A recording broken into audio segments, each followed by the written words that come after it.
এই পৃথিবীর সবচাইতে বড় সাগরের নাম হচ্ছে প্রশান্ত মহাসাগর। আর এই প্রশান্ত মহাসাগরের সবচেয়ে গভীরতম জায়গার নাম হচ্ছে মারিয়ানা ট্রেঞ্চ। এই মারিয়ানা ট্রেঞ্চের গভীরতা প্রায় 36,000 ফিট অ্যাপ্রক্সিমেটলি। আর এই পৃথিবীর সবচেয়ে বড় যে পাহাড়টা মাউন্ট এভারেস্ট, এটার উচ্চতা প্রায় 29,035 ফিট। তাহলে মাউন্ট এভারেস্টকে আস্ত তুলে ধরে এনে প্রশান্ত মহাসাগরের সবচেয়ে গভীর জায়গা মারিয়ানা ট্রেঞ্চের উপর যদি ছেড়ে দেওয়া হয়, পুরো পাহাড়টা পানির নিচে তলিয়ে যাবে। তার উপরেও আরো পানি থেকে যাবে প্রায় 7,000 ফিট। এই পৃথিবীর দ্বিতীয় গভীরতম মহাসাগরের নাম আটলান্টিক মহাসাগর, যেটার সবচাইতে গভীর জায়গার নাম পোর্টো। এই পোর্টোরিকোর গভীরতা প্রায় 33,000 ফিট। গোটা পৃথিবীতে স্থল হচ্ছে মাত্র 30 ভাগ, 70 ভাগ হচ্ছে জল। এই আটলান্টিক মহাসাগরকে ক্রস করে ইউরোপ থেকে আমেরিকায় যেতে হলে বিমানগুলো আড়াআড়িভাবে এই সাগরটাকে পাস করে যেতে হয়। আগে যেত কনকর্ড, যেটা ঘন্টায় বিমানটা 1000 মাইল বেগে চলতো।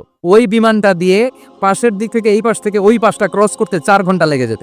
তার মানে আড়াআড়িভাবে আটলান্টিক মহাসাগর প্রায় 4000 মাইল। পৃথিবীর সব সাগর আর মহাসাগরের পানি যদি কালি হয়ে যায়, আর পৃথিবীর যত গাছপালা আছে সব গাছপালা পাতাগুলো আছে, এই পাতাগুলো যদি এরকম খাতা হয়ে যায়, আর সাগরের জল নামক কালি দিয়ে গাছের পাতা নামক খাতার উপরে যদি আমার তাসবিহগুলো তোলা লিখতে শুরু করে দিস, তাহলে পৃথিবীর এই বিশাল মহাসাগরের পানিগুলো, যেগুলোকে কালির সাথে আমি উপমা দিয়েছি, এই কালি সব শেষ হয়ে যাবে। পৃথিবীতে যত গাছের পাতা আছে যেগুলো দিয়ে তুই খাতা বানালি, খাতাও ফুরিয়ে যাবে। ফুরাবে না, শুধু আমার প্রশংসা চিৎকার করে বলেন ঠিক কিনা?